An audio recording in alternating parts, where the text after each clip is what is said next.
Good afternoon, everyone. I'm Barbara Ham-Lee. So here's a question. When was the last time you had an eye exam?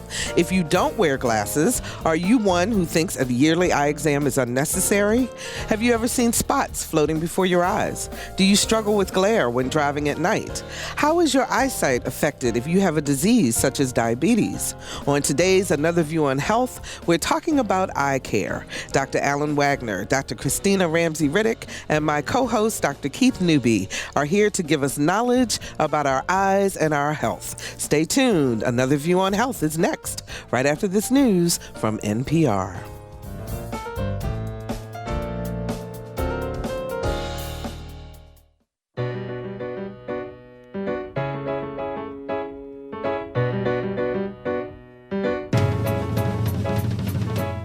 Discussing today's topics from an African American perspective, this is Another View.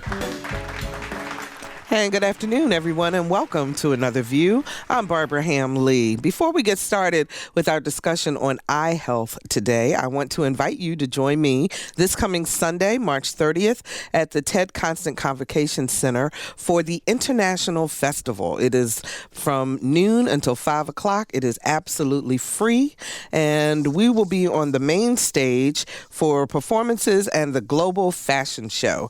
And there will be fashions and performances from China, the Caribbean, Argentina, Africa, the United Kingdom, India, Vietnam, Brazil, Spain, Russia, Polynesia, etc., etc. Oh, yeah, and the United States, just to name a few. So there's a children's craft area, there are educational vendors, and there's an international bazaar that will have all kinds of things for you to take a look at. So that is this coming Sunday, March 30th at the Ted Constant Center. I will be the MC for the performances, and I hope you'll come out and say hello. Would really appreciate that. So it's the fourth Friday of the month, which means it's time for Another View on Health with my co-host, cardiologist, Dr. Keith Newby. Hi, Keith. How are you? I'm doing great. Good. How you doing today? I'm doing well. Today we take a look at our eyesight. Please welcome to Another View, Dr. Kristina Ramsey, an optometrist with Harbor Family Eye Care. Hello, Dr. Ramsey. I know, it's a mouthful.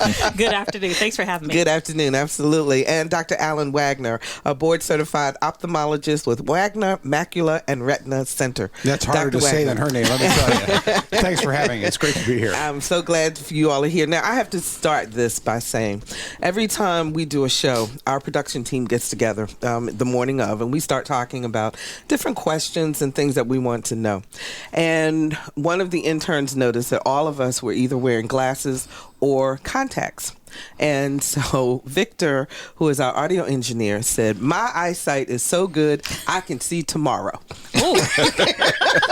Well, my mother's eyesight was so good she could see behind her. I always saw what I was doing. Absolutely. But our eyesight is critical because, right. We need to be able to see. So my first question is this, because I think people really get confused. What is the difference between an optometrist and an ophthalmologist? So I'll start with the optometrist, Dr. Ramsey Riddick. Thank you so much. The main difference between optometry and ophthalmology is that optometrists, we do not do any surgery whatsoever. Okay. We also go to an optometry school. We do not go to medical school. We go to optometry school, which just teaches us about the eyes and how the eyes affect the body and general things about the body. But we do not do any surgery. But we do treat diseases. We prescribe glasses and prescribe contact lenses. Okay. And the ophthalmologist in the room, right. Dr. Wagner. For ophthalmology, after 4 years of college, you have 4 years of medical school, and then after 4 years of medical school, you have a year or 2 years of surgery or medical internship. So you're learning to take care of people's heart attacks at a basic level. You're learning how to do basic operations inside the eye, support people's lives, prescribe and learn how to deal with the entire prescription of what you find in a pharmacy. And then after that, there's the additional training of anywhere from 4 to 6 years of training for surgery, for the care, the complications, and the risks and benefits associated with that for the eye. So there's roughly 20 to 22,000 hours of training to become an ophthalmologist, and our colleagues in care in optometry are about 2,000 to 2,500 hours. My goodness. So we have a great blended team of people doing the right thing at the right place. 440-2665 or 1-800-940-2240 are the numbers to call if you have a question about your eyesight, about eye care. 440-2665 or 1-800-940-2240. So how often should we get our eyes examined? Well, this is according to the American Optometric Association, there are different timelines that you should be seeing your eye doctor or ophthalmologist, okay? So between 18 and 60, if you're not having any problems whatsoever, we would like to see you every 2 years, okay? Now, if you're having diabetes, high blood pressure, any kind of complications, we'd like to see you more often, every year, and maybe even more than that because of any kind of complications inside your eye. So your eye doctor or your ophthalmologist will tell you, we want to see every 3 months, every 6 months, or every year. Depending on what's going on. So, Dr. Wagner, are there any things, sometimes people say, oh, I'm just getting old. So, of course, my eyesight is not as sharp. It's not as... Is there such a thing? Well, the biggest problem that we have with the care of people's eyes is it's so different than what Dr. Newby has. If you have an elephant sitting on your chest, if you have all of a sudden this pain down your arm, if you know that you're going to meet your maker, you know you're going to meet your maker. But unfortunately, when you have an issue with your eyes, 95% of the time it's painless. Glaucoma robs you because the connection between your eye and your brain is not working well, because the pressure in your eye usually is not correct, and your vision disappears slowly. With diabetic eye disease, it's very much like carbon monoxide poisoning or exhaust poisoning. You don't know you're dead till you're dead. You're smiling with pink lips and you're gone. Diabetic eye disease is painless, and usually when people present, if they have not had their regular examinations, they have almost catastrophic problems. So that's why we have this big push going on now, helping people understand not only that diabetes can make you go blind, but more importantly, that you may have diabetes. When we look at the minority populations in the United States, we know that African Americans are 1.5 to 2 times more likely to have diabetes, and then subsequently more likely after that to have diabetic eye disease than non-whites or non-Hispanics. So when we look at gee whiz, it's more than just whether or not you're blurry or your vision's changing over time, but who is at risk and how do we prevent them from getting into trouble? Of the 19 to 20 million people in the United States that are diagnosed as diabetics, over 1/4 are African American or Hispanic. And of those people that are diabetic, less than 2/3 know that they are diabetic. And there's the condition of prediabetes that's actually twice that number. So it's not what you can or can't see. It's being aware of what your underlying medical condition is. And so sometimes when you come in for your eye exam, then you can tell that someone has diabetes or their blood sugar may be too high, et cetera? Yeah, I've actually had a patient who declined to tell me that he had diabetes. And when I looked inside his eyes, you could definitely tell that he had diabetes in his eye. And so I asked him, has anyone ever told you you might be diabetic? He's like, oh, how did you know that? How did you tell? What's your favorite thing when someone says, well, I have a touch of diabetes. And you know what I say to them? I go, oh, so you have a touch of pregnancy too. That's right. Either you are or you aren't. You ain't. And that's like critically important, you know? Exactly. And how many times you looked in somebody's eyes and you go, oh, you have hypertension. They go, nah, not me. Yeah, or I'm taking medicine so I don't have it anymore. Sure. Something like that. But I can totally see it inside their eyes. Keith.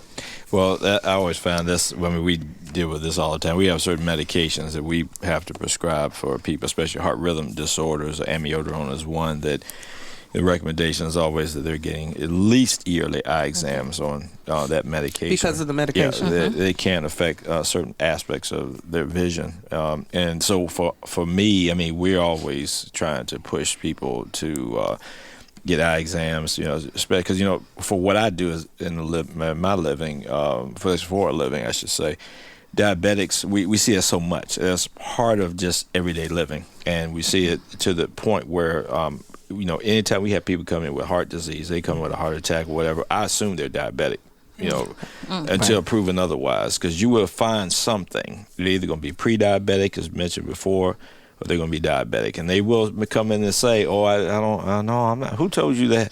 Or, and I'm like, because this medicine you take is for diabetes.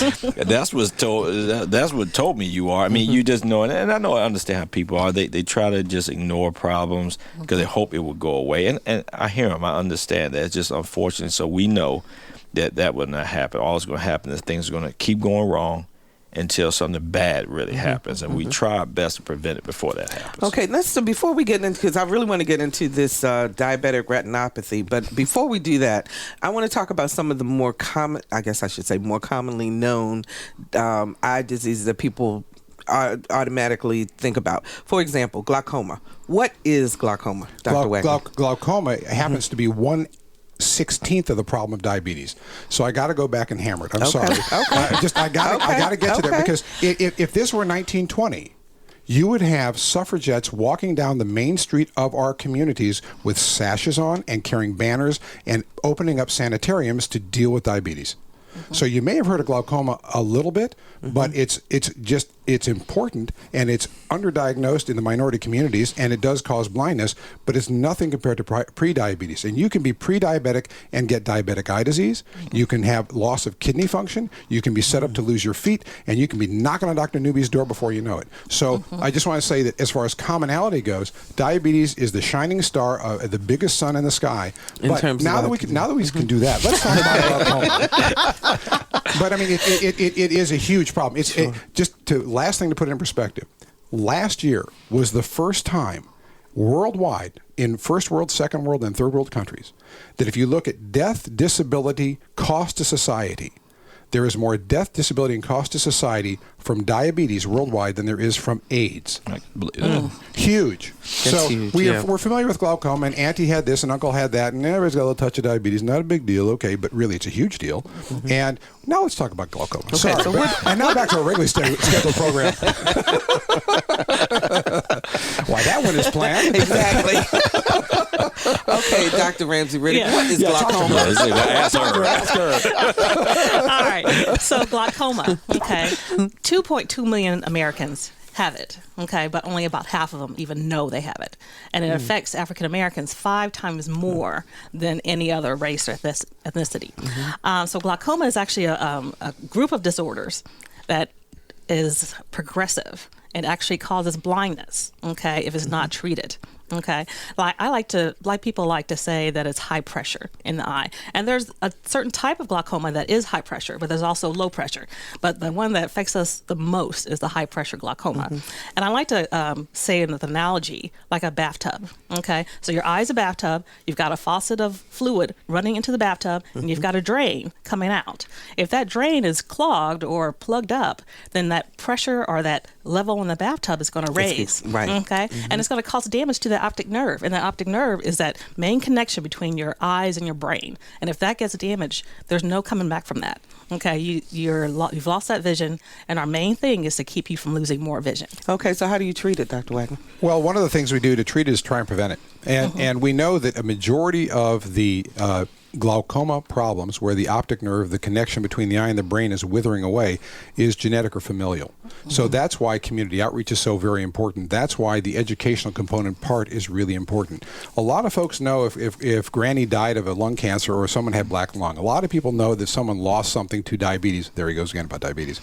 But when it comes to glaucoma, people really don't know what's going on with that. And so that's why the community educational efforts are so important. You look at Eastern Virginia Medical School, we've got the Foscue Brock Community Center that was started for the whole purpose of is bringing in the communities of all the communities in Hampton Roads, and then internationally to say, here's where your risk factors are. Let's get ahead of this, just like with diabetes, heart disease, and that sort of thing. So we first want to look to families and educate them. Second, we want to get the regular examinations. And then third, we have to figure out what kind of glaucoma do you really have. There are certain types where, as the good doctor was saying, the pressure is up in the eye. But a lot of this is where the pressure is normal, and we have to look at other things and other criteria to try and control and change things. In our country, we use a lot of medicines, but in other parts of the world where they look to see what's really effective and is not as skewed by the drug companies, people will start getting operations to get the pressure reduced and to protect the eye for the whole lifetime and not have such a burden on them. And you know, if you forget your drops, we tell people, if you miss one drop, it's like a step towards blindness. So it is both the treatment we have to do with drops and occasionally minimal operations, but more importantly, let's identify who's got it. So once you get it, though, you have it. You can't, there's no cure for it, if you will. Pregnancy. Like, you got it. You can't be with pregnancy. You got it. Right. Absolutely. Joanne joins us from the Eastern Shore. Hi, Joanne. Welcome to Another View. Thank you for taking my call. I'm listening to everything that you're talking about, but I would just like to thank Dr. Wagner for doing a spectacular job on my detached retina, and to warn people that if they see little sparkles and they question what they are, run quickly to the eye doctor and do not wait 2.5 weeks. And also, possibly you can't tell from Dr. Wagner's radio personality, but he's a musical theater buff. So thank you, Dr. Wagner. I'm a shy retiring man, please. Thanks so much for the call, Joanne. We appreciate that. Thanks, Joanne. So detached retina, what does that mean exactly? I'm trying to make sure that people understand exactly what we're talking about, because I think because we may not pay as much attention to the eye, a lot of these terms, while we may have heard them, we don't quite understand what they mean. If you think of the eye being like a camera, you have to have the film in the camera. Film is the same as retina. And if you're standing inside your eye, think about you're standing inside a room. If you had wallpaper on the walls, the wallpaper would be the film of the camera.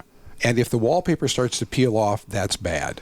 If the retina, the film of the camera, starts to peel off, that's bad too. And what we find is, just like you'd have a bare wall there, it's not pretty, it's not what you'd like. If the retina is floating off, it doesn't see in that area. So people will end up losing their side vision. It'd be like a curtain is coming over their side vision.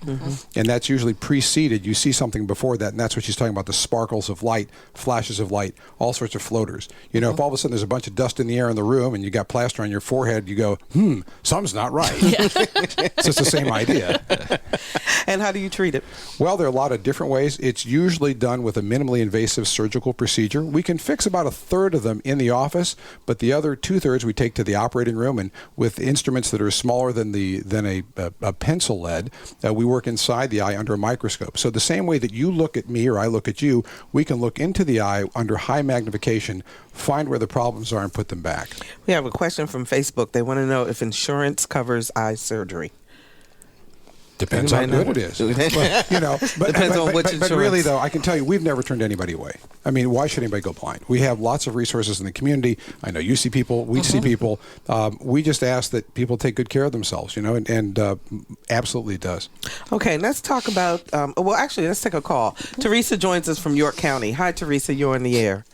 Hi, what I wanted to say was a few years ago, maybe about 10 years ago, I used to walk a lot every day, and I had read about these exercises, and what you could do, they were exercises for the eye, and one of them, you look at a distant tree, and then you focus at 12, 3, 6, 9, like that, going clockwise. There were a couple of others, but I had done it really well, consistently, and my eye exam the next year was, you know, I actually got better instead of getting worse, like, you know, I usually did. And I had to stop because I started getting busy when I was walking, so I'm not able to walk like that anymore. I thought you meant you were getting exercises. Yeah, I thought you meant from the eye exercises. I'm sorry. No, they don't make you dizzy because you focus, you know, at 12, at 3. So it's not like you're going around and around in a circle. You know, let's hear from our doctors. Thank you so much for the call, Teresa. I think that's a great question, Teresa. I don't want to diagnose over the air on air. In general, though, are there exercises or things you can do to strengthen the eye? There are really no exercises to strengthen the eye. There are some exercises that we can do for young children that help them focus a little bit better up close and far away. But once you reach age 20, 21, there's really nothing you can do. There's a little bit of sports-related eye movement things that you could do to help your reaction time to doing sports. But other than that, any of those internet-based eye focusing things are really not proven. Yeah, Dr. Wagner? the eye is not a bicep. You can't go to the gym. There are times when you're much younger where tracking and double vision and things can be done, or after an operation, certainly like rehab. But as an adult, the likelihood you're going to change things by doing those sorts of things really has not been proven out. To say that it doesn't help your perception, okay, that's great. But the eye is a direct outgrowth of the brain, and dealing with my kids enough is to make my brain hurt. So I don't think I want to be doing that. Go ahead. Well, just as a side note, I wanted to throw this question out there because I know there are people out there who may have this in their mind. The eye drops you mentioned earlier about missing a dose of eye drop may be actually one step closer to going blind. Well, I get a lot of people in the hospital who, from heart problems, they all have glaucoma. I mean, it's the same thing. But they have eye drops. Some of them have them, some of them don't. They have bring them there to the hospital with themselves. Sometimes they don't, and you get family members trying to bring them in. But I think some people don't really understand the importance of what those drops represent, especially in the glaucoma situation. So maybe we could touch a little bit about that, because I think those things are quite important. What we're trying, imagine if there's a fire right outside of your door. You're going to try and keep that door as wet and cold and cool as possible and keep the smoke out. When you stop doing that for a period of time, damage occurs.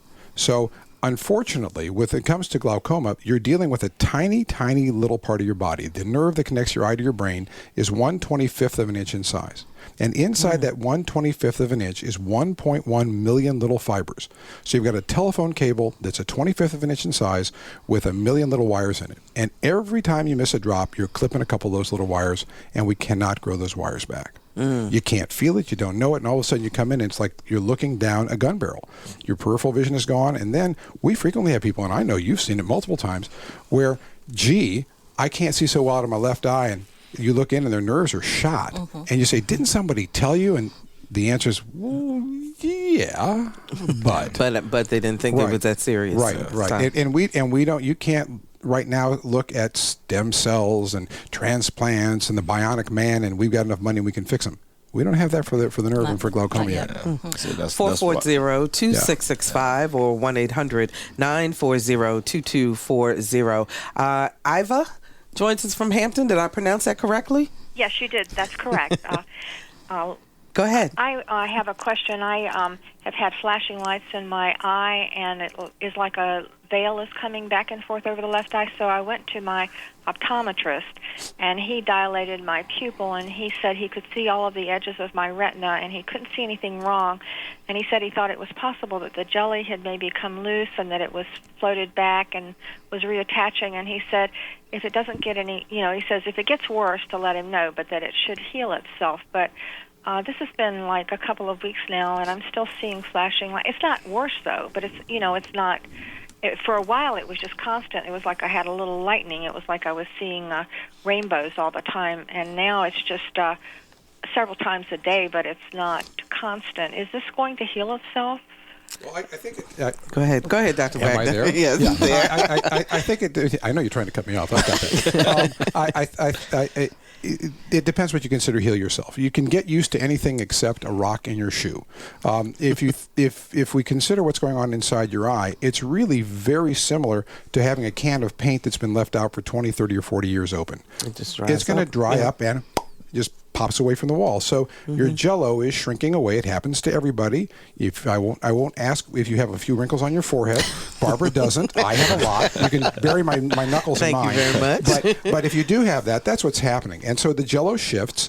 And if people notice the jello shifting and you see these things floating around, we know that you're at a slightly increased risk of holes or tears of the wallpaper coming off. So it's very, very good and very important that you've had a good examination, you've been dilated, and that the doctor did not see any holes or tears or detachment. However, because you've noticed it, for the first 90 to 120 days, even a little bit longer in some folks, you are at a significantly increased risk for holes, tears, or detachment to occur. So the jello does not go back. It never readheres. It doesn't heal itself. But the point is that hopefully things go along well for you. We usually recommend in our subspecialty retina practice, because I'm a vitreoretinal surgeon. They didn't trust me with anything bigger, so they gave me something small. I mean, Keith, they gave you the whole heart, for gosh sakes. You know, he's a smart guy. I grew up greedy, man. I tell you. And for him, it moves. Mine, it doesn't, right? But with retina and what you have, we recommend people be seen within about 6 weeks to 10 weeks after the primary investigation, just to make sure you haven't had one of those painless events occur. So if you have seen your doctor and they think things look good at first, that's great. And it can take a while for the floaters to go away, and some of them may not ever totally go away. And the flashing lights, they can last for anywhere from 3 months to a year or two, particularly at night when it's not that bright. And the flashing lights don't indicate anything bad usually. But I would suggest you get seen probably as a follow-up at 2 to 3 months after you had the primary event, provided everything stays the same. If you feel there are any changes whatsoever, you should seek help immediately. Okay. If you're just joining us, we're talking about your eyes and your health with my co-host, cardiologist Dr. Keith Newby, optometrist Dr. Kristina Ramsey Riddick, and board-certified ophthalmologist Dr. Alan Wagner. 440-2665 or 1-800-940-2240 are the numbers to call to join us for any questions you have about your eyes and your health. Dr. Newby. Okay, I got a question. Since I never get a chance to talk to ophthalmologists and optometrists very much. We're honored. Okay. Vision correction surgery, because I know somebody's going to ask that eventually. Mm-hmm. And I had that when I was younger. It was a while ago, and I think I'm gonna tell you, it was the best thing in the world, because I've been blind all my life, and then so I go get this thing done. I had the I forget which one it was, the PRK, RK, LASIK. LASIK. Okay. Yeah. So I remember when they did it, and they said, okay, they had me look at the clock, and I said, I can see, I have vision again. And it was great for like 10 years or 12 years. And all of a sudden I started noticing vision kind of going bad as I got closer to 50 and surpassed 50. In 10 years, right? Still young. I'm young. So the question is, because people ask me this, and I know personally, I said I took my chances and I had a good outcome. I wouldn't do it again. And I don't think the recommendations are that either. But is there an age range where you could get the best outcome with that? Is it normal that it does change over time, which I'm sure it does, just like anything else, things happen. I've also heard that it lasts about 10 years. Yeah. So, Dr. Ramsey, what I tell patients when they come in and they inquire about it, it would be perfect if they could get it done right when they stop growing, like 18, 21, and their vision is stable and nothing's changed, because then they have maybe like 20 years of not having to use any reading glasses at all for up close, because as you add up those birthdays, you lose that ability to focus up close, no matter if you had LASIK or not. And so you always have to pick up a pair of reading glasses or visit your optometrist and get a prescribed pair of reading glasses. But you also have to watch out for if you have dry eye. Sometimes LASIK can make your eyes a little bit drier. What is dry eye? Because I keep hearing, and I've seen the commercial. What is it? Dry eye is a different types of disorders, but there's one that you're not creating enough water in your eye. Okay, you're not creating enough oil, or you're not creating enough mucus, and so your eye doctor or your ophthalmologist can diagnose which type of dry eye you have and give you the right kind of drops, because there's a lot of drops over the counter that will help cure dry eye and everything. But we really have to take a good look and see how you're doing. You wouldn't go to a golf course and say, you know what, I'm just going to take a club, start swinging away, and I'm going to be Tiger Woods. It takes a pro. It takes someone to help you with your swing, to say, you're holding a left-handed club and you're right-handed. You're not chopping wood. And the same thing goes for when you have a dry eye, because you've got to get the diagnosis right. And there are a lot of drugs. There are a lot of drops on the market now, over the counter, because they're viewed as benign or not a big deal. But many folks are very sensitive to the stabilizing agents or the preservatives. So I know you've seen a bunch of folks. They come in and they're made worse by the over-the-counter drops. Yep. Oh boy, it took the red out for 5 minutes, and then all of a sudden the red's even worse because of something called rebound hyperemia. Exactly. So I can't stress enough, and I can't be a wingman enough on this one, and that is the dry eye means you're not making enough tear film, or you're making plenty, but there's something wrong with it, or you're making plenty, there's something wrong, and it's evaporating. But it really is a complex issue. It's more than just saying, splash some drops and I'm fine. So if you do have that, you really should be seen by a professional. And that's usually burning or itching or, maybe even producing a lot of tears. Watery eyes could be a symptom for dry eye. For dry eye, which sounds so counterintuitive. Yeah, exactly. But and we've got 2 questions from Facebook that kind of relate. The first one is supplements that you get at the health food store, such as beta carotene. Does that help your eye? And then what about the old wives' tale of eating carrots to improve your eyesight? If I was a carrot salesman, I'd love that. No.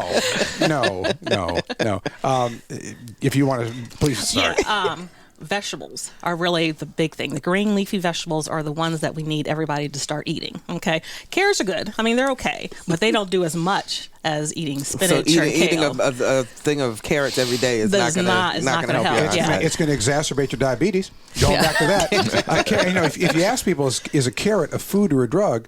You can explain to them, actually, a carrot will act as a drug. A carrot will keep your blood sugar up higher and longer than just about anything you can eat. So you got to kind of be aware of it. But we actually, on our website, WagnerRetina.com, a shameless plug. Okay, we actually because we have so much of a problem with macular degeneration, and people as they get older, single person families, they don't cook for themselves, and they don't do those sorts of things, or they're not thinking about their families. So it's really important that we make sure they get green leafy vegetables. They get the occasional carrot, but we have recipes up for that sort of thing on our website, because the diet really is very important. But beta carotene to be very careful about, because there was a national study called the Age-Related Eye Disease Study, and that's what all this Ocuvite and Preservision, all these things were based around, because if you have macular degeneration, the back of your eye is wearing out a little bit, we know if you take the right kind of stuff together, that it can reduce your risk of going blind by 1/3. Okay, that's not usually an issue for the minority communities. It's more for folks from Northern Europe. However, by taking it, it was a good thing, but they found when they were using beta carotene in the formula, certain folks were at a higher risk of developing lung cancer, particularly if you'd had a history of smoking. So that's why beta carotene, as you mentioned, is great that you mention it.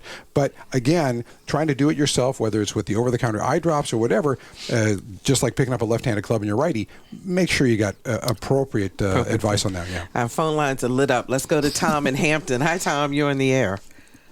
Hello. I have a question.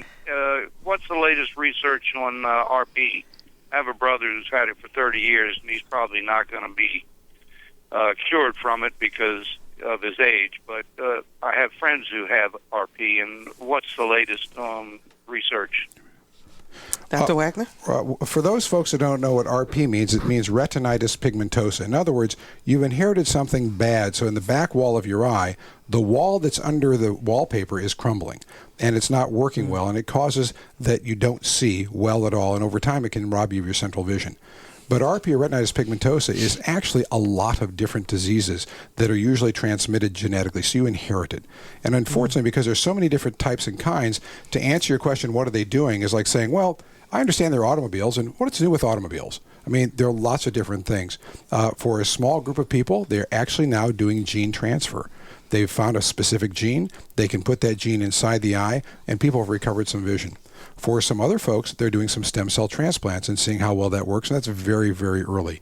For other folks that have terrible, awful advanced disease, they're actually putting in these small little chips into the eye that will stimulate and make the back of the eye see some, so it can make people mobile again. These are very, very new. Matter of fact, we're a second-tier site for when that becomes available. It's called the Argus prosthesis, and it's real bionic stuff. But to answer your question, not enough. But I would say in the next 5, 10, 15 years, it'll be revolutionary, just like finding penicillin and some of the other things we're doing now. Speaking of that, too, because I know that there are so many clinical studies and that are necessary in order to come up with the new treatments and African Americans tend to not want to participate. Can each of you speak to that in terms of why it's important? And if you decide you're going to participate, what are some of the things you need to think about before you jump in? I think Keith? when I was at Duke and doing my fellowship, it's a big research place, and one of the things that we found is it really becomes a trust factor. Especially in the African American population, you think about it, there's some issues with trust, and that really formulates part of that problem. That's why I personally, when I'm in my patient population as I deal with, I try to formulate that trust bond factor, because that's how they want to say, okay, they know whatever you're trying to help them with is not doing them any harm. And I think that's the first step, is always the trust issue. Once you kind of formulate the trust bond, then it's easier to discuss with them those types of things. And I always try to do, you just don't put pressure on people. You just lay it out on the line. This is what it all involves. Because most of this stuff, anyway, that we're running into is post-marketing studies.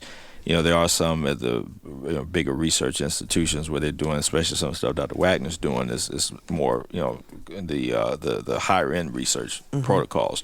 But I think the first step is understanding what is it that's going to be involved and how is it going to impact on you. What are the benefits? If you really kind of lay it on the line, I think that tends to make people see things a little bit different. Okay. Anybody else? That's so huge. You've hit, Dr. Newby, you've hit the nail on the head. It is trust. When we're doing our phase 1 or phase 2 clinical trials, we're the only group in the Mid-Atlantic that's involved with basic science research when it comes to diabetes, macular degeneration, and some other problems with inside the back of the eye. And we have pages and pages and pages of materials we go over with each patient to explain to them, this is safe, here's what we're looking to do. Before we will let you be involved, we make sure we would do this to our own children or our own parents. And with that, they can understand clearly the risks, the benefits. But when you have people who are coming to you because they're going blind or they're having a heart attack or they can't see, then the trust issue is the critical thing to be able to get them past their fear. And once you've done that, then you can say, here's what would really help you. And with the diabetes, like we talked about, or with glaucoma, we need people to get enrolled so we can make the process work for them. And just additional to that, African Americans, we get glaucoma so much more frequently than everybody else. It's just so important that we're involved in these studies so that we can try to figure out why are we affected so much more than everybody else. Just like retinitis pigmentosa, it is inherited in many families. And there are now, I think there are like 18 drugs on the market where before you can get a drug, whether it's for cancer or for other conditions, before you can get a certain medicine, you have to get a genetic testing done to find out if that drug will work for you. Okay, these phones are going crazy. Janet joins us from Virginia Beach. Hi, Janet. You're on the air. Hi. Yes, I have a question. I turned 50 not too long ago, and I don't know, it just seems like ever since I turned 50 or right around that time when I'm driving, my peripheral vision I feel like cars are going to come into me sometimes. I don't know if it's an age thing. I also have dry eyes, which I'm taking a daily drop for, and I don't know if that's related to it either. That's that Dr. Ramsey Riddick answer, because I want to piggyback on that because go to the night vision thing too, because that's one of my issues. Well, one of the key things you said was that you have a little bit of dry eye, and if you're having dry eye issues, that tear film on the front part of your eye doesn't actually allow you to focus and actually see as clearly as you would like. So even at nighttime, and your vision off to the side can be affected also. But I would also, just to make sure that everything's okay with peripheral vision, maybe visit an optometrist or an ophthalmologist, get your visual field tested. If you have a family history of glaucoma, you might want to go ahead and get that checked just to make sure you're not losing your peripheral vision. Okay. You want to add anything, Dr. Wagner? You got it. Okay, let's see. While Lisa, which line should we go to next? Line 2. There you go. Jill in the Eastern Shore. Hi, Jill. You're on the air. Hello there. This is a wonderful program. Thank you for putting it on. Thank you. My area of curiosity is on the cornea, actually, and that's something that has been referred to as recurrent corneal erosion. I believe I'm saying that correctly. That's correct. That's right. Got it. Yeah. Oh, okay. It seems to create lots and lots and lots of tears and divots and nasty, painful things in my eyes. That's right. And was curious about if there's anything I can be doing for my general eye health, given that. Anything you could explain to me about this? Okay, Jill, we'll let the doctors answer, and we appreciate your call. Dr. Ramsey Riddick. We call it RCE, just to shorten it up a little bit. That's really, really difficult because it is kind of, it keeps going forever, for a long time. And I would say just keep doing what your doctor is telling you. Make sure your cornea is nice and moist. Make sure you're not, you're protecting your eyes with sunglasses or your spectacle glasses. There is some specialized procedures that they can do to kind of help with RCE. but I'm not familiar with that as much. Okay. The recurrent corneal erosion, you have to make sure that's what it really is. And that's what's really important, because you have to think of the front of your eye as like an orchid. It has to be fed. It can't be too wet, can't be too dry, not too much sun, but just enough. And when it comes to recurrent corneal erosion, there are a lot of things that look like it, but it might not be. And there are certain things that can be done, whether it's using a laser to resurface, or if it's a change in the hormones that are around your eye or on your eye. It can be a subtle change that needs to be made in your tear film. And so I would make sure that you feel you're getting the best care possible, and that you're at some place where they're answering all your questions. Okay. Jeffrey joins us from Newport News. Hi, Jeffrey. You're on the air.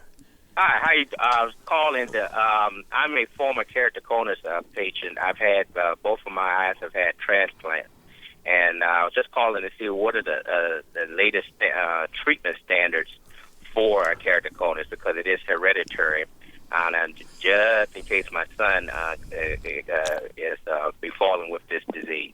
So the first thing his son should be getting tested, is that right? Yeah, the first thing, he should be getting an eye exam every year, because that's a part of the high-risk eye exams that we want. It is very, very genetically related. So the first thing we do, we start putting him probably in contact lenses from the very beginning, just to make sure that we catch it in time. But really, it's just monitoring and make sure that he's being treated. Keratoconus is when the front of the eye is no longer like a bowling ball, perfectly round. It ends up almost looking like the top of a soft serve ice cream cone, and it gets thinner and thinner, and it stretches and it stretches, and it's not something we want to see happen.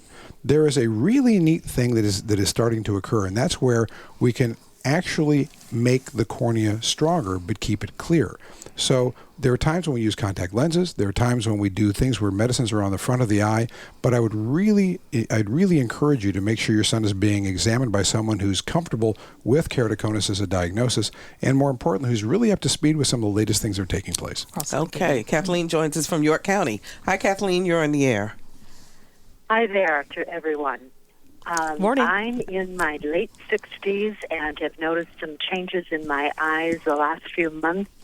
And what are the best resources to pursue in order to get a comprehensive eye exam for someone like myself on a very fixed income? Okay. So you're on a fixed income. I would say an optometrist would be able to help you start the process of taking care of your eyes. You need to go ahead and have an eye exam. It needs to be dilated. We're going to check for cataracts and glaucoma and macular degeneration. And then if we see something, then we would refer to an ophthalmologist who could, extend your care if there's anything needed. A lot of people do things with the community so that you provide free eye care. There's also groups that do free cataract surgery. So just stay on the web and you can find that stuff. Yeah, I think with fixed income or otherwise, it's all about getting you taken care of. Mm-hmm. And I think whether it's a physician surgeon or it's an optometrist or a nurse practitioner, it's all about making sure you get good care. Okay, let's see if we can get one more call in before we're out of time. David joins us from Chesapeake. Hi, David. You're on the air. Hi, Barbara. Thanks for taking my call. Sure. I wanted to ask the panel, what is the latest research, I guess, and results coming out of, eye care and, I guess, bettering vision through the use of hormone replacement therapy for both men and women? Okay. The reason I asked that is because I was having some major problems with my eyesight, and I'm in 47, a male, and I have 20/10 acute vision in both eyes, and so it was really kind of bothersome for me, and having the night glare and some other things. And my eye doctor at the time, it was over a year ago, he was like, you've got some things going on here. So I also ended up going to an endocrinologist, and they put me on HRT, and within, a week, my eyesight restored back to 2010. Okay, David, I hate to cut you off, but I want to make sure they have time to answer your question. Hormone replacement therapy is something that's somewhat controversial. There are folks that need it. If your thyroid's not working, if your pancreas isn't correct, if your adrenals aren't working, if there are a lot of things that are happening, you're not getting enough sunlight, I can go on and on and on, but stop me if you've heard it. We were talking about this before, and that is you have to be able to feed the eyes normal blood at a normal pressure to remain and maintain normalcy. And that's critical for diabetes, here he goes again, or for glaucoma, or for vascular disease, or even for your tear film. So HRT, if you have other things that are taking place, can be very helpful. But it's not like, oh boy, a change of this or eye of newt or wing of bat is going to make you brand new again. The hands of the clock, they go around. They do go around. So I want each of you to tell us, what should we do on a general basis to keep our eyes healthy? I'm going to start with you, Dr. Wagner. In 3 words, it is feed the eyes normal blood at a normal pressure. That's critical. Know what your underlying problems are. Know what your family has. Be intellectually honest with yourself. Look in the mirror. If somebody told you you have hypertension, look in the mirror. If someone told you that, oh, everybody in your family's got it and you're about 3 times bigger than you should, okay, then you got a problem you should be looked at. Feed the eyes normal blood and normal pressure and get regular examinations. Okay. I would just like to concur regular examinations, especially the family history. People think I'm being nosy asking, but that's really trying to get to glaucoma, diabetes, and trying to make sure that you're not getting any of those. From your perspective, Doctor? I just found that, I had to go back to cardiology type stuff, but any time you have been told you have vascular disease, if you have coronary disease, peripheral vascular disease, you smoke, you do those kind of bad things that you shouldn't do, make sure you're getting those eye exams, because everything vascular is connected together. That's the eyes, the brain, the heart. Everything has vasculature going to it. So if it affects one area, it's very likely going to affect another area. Dr. Ramsey Riddick, makeup in the eye. I have to get that question in before we call it quits. Talk with me about... Doctor, you're looking good. But a lot of people worry about makeup getting in your eye when you're putting it on. Exactly. You too. I know, right? The biggest thing, I always tell people, they always want to put their eyeliner on the inside of their eyelashes, okay? Now, there are pores all along those eyelashes that need to secrete into your tear film, okay? I'm guilty. Dr. Newby, why are you taking notes on this? He's taking notes. And so all the time I see makeup, foundation in the eyes, okay? And that's affecting your vision. That's affecting your tear film. So if you can keep it away or get something that's hypoallergenic, that doesn't irritate you, the fake eyelashes, the glue, some people are allergic to that. I've seen people come in with their eyes swollen shut from the allergic reaction to the glue. So just make sure that you're taking care of your eyes. Wow. Even for the sake of beauty. For the sake of beauty. And also, exactly. And also all for the sake of beauty. But the other question I wanted to ask about the eyelash growth medicine. Oh, yeah. Does that work? Latisse, yeah. Does that work? It does. It does work. If you apply it appropriately and you use it the way they recommend. With no effect on your actual sight or anything? Well, it actually came from a glaucoma drop. What they found is that it actually darkens your iris, the colored part of your eye, and it also darkens your eyelashes. And so it actually gives you that darker lashes. So you might notice some change in your pigmentation around your eyes, notice some pigmentation in your iris too. Okay. You guys have been fabulous. Oh my goodness, Dr. Alan Wagner. Sorry you opened the door, aren't you? Dr. Kristina Ramsey Riddick and Dr. Keith Newby. Thank you so much for joining us for another View on Health. And give your website one more time. WagnerRetina.com. Okay, and your website? HarborFamilyEye.com. Okay, and I don't have an eye one, but FortNorfolkMedical.com. FortNorfolkMedical.com. Thanks. There you go. All right, and we will be right back.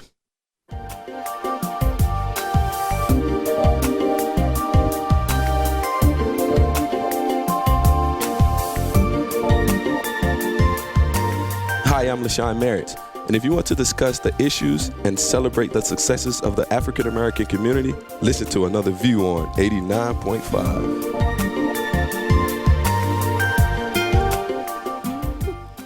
And welcome back. Back in December, we talked about your hair or your health, and we examined reasons why many African American women choose maintaining their hairstyle over working out. You flooded our phone lines with questions and suggestions. Now, 2 women out of Texas have joined forces to answer your questions around the clock. Their company is called Sporty Afros, and it offers women of color information on how to keep your do and work out too. Alexandria Williams and Whitney Patterson are both athletes. 4 years ago, the friends decided they'd train for their first triathlon. That's when Whitney decided to go natural.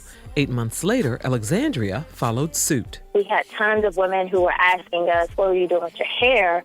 What are the products you use? So we started a blog just to kind of answer the questions. And we realized no one was talking about, fitness, hair, nutrition, all of the things that we were at that time. And so really the blog really became a more movement and a dedication to solve the I can't work out because of my hair excuse. The I can't work out because of my hair excuse is killing us. According to the Office of Minority Health, 80% of African American women are overweight or obese. One of the top reasons Black women don't work out is our hair. A study published in the Archives of Dermatology found that 2 out of every 5 African American women don't exercise because of their hair, and half of those who do spend less than 75 minutes a week in physical activity because they're concerned that the sweat will ruin their hairstyles. It's something Whitney Patterson understands completely. A lot of women out there, not all women, but a lot of Black women out there, they're choosing their hair over their health, and they're having all kinds of weight-related health issues. That sparked the women to create Sporty Afros, a blog that focuses on hair care for women with an active lifestyle. We tell women it's a choice. So, yes, when you do work out, there's nothing that you can necessarily do to keep your hair salon ready, right after you get done working out. That we have solutions to help you maintain your hairstyle and still look cute. Sporty Afros has a website and blog that will address many of your hair care questions. The ladies' recommendations are accompanied by videos that will take you on a step-by-step journey.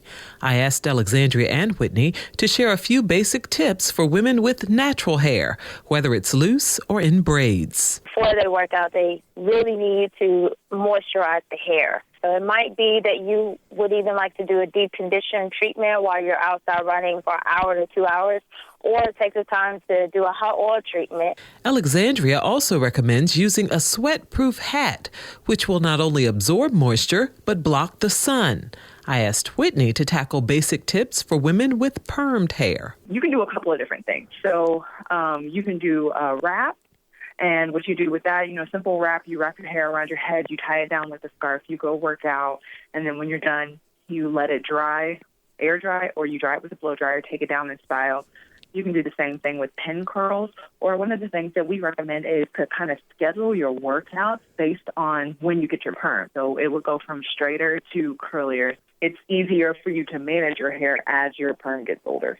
They also advise having a few quick and easy alternatives. Whitney and I are really big proponents of wigs, and both of us get ready with the wigs in less than 10 minutes. Alexandria and Whitney also say if you're wearing lace front wigs or weaves, don't forget to take care of your natural hair. Your hair, at the end of the day, it is fragile. And just consistency, having something on it, pulling down on it, day in and day out for months and months, it does create tension and it causes problems over time. For Another View, I'm Lisa Godley. And if you'd like to keep up with Alexandria and Whitney's latest tips on hair care, nutrition, and fitness, you can check out their website at sportyafros.com. And Doctor, I saw you just nodding your head. The women in the room could relate absolutely to that story. Here at Another View, we always try to keep you informed of civic activities. So I want to let you know that there will be a debate for citizens of Norfolk between the mayor's race and Ward 5 on April the 15th from 6:30 to 8:30 p.m. at Granby High School. It is being put on by the League of Women Voters, the Norfolk Chamber of Commerce, and the NAACP. And I have the pleasure of serving as the moderator for this debate. So come out, find out what the candidates have to say about the issues that you care about. It is so important for you to get involved. And that's our show for today. Please do me a favor and tell a friend about Another View. Better still, download the podcast so they can listen for themselves. You can find our podcasts and information about our show at anotherviewradio.org. And while you're there, sign up for our eView newsletter. It's a once-a-week reminder of upcoming programs. Next week, we'll talk about diversity and technology. In this age of high-tech jobs and innovative startups, how well are African Americans doing? We'll talk with some experts who are making a difference. Our theme music was composed and performed by Jay Sennett.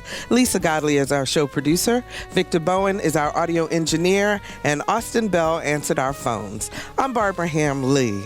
Have a wonderful weekend, everyone. Come out to the International Festival on Sunday. And let's get together again next Friday at noon for another view.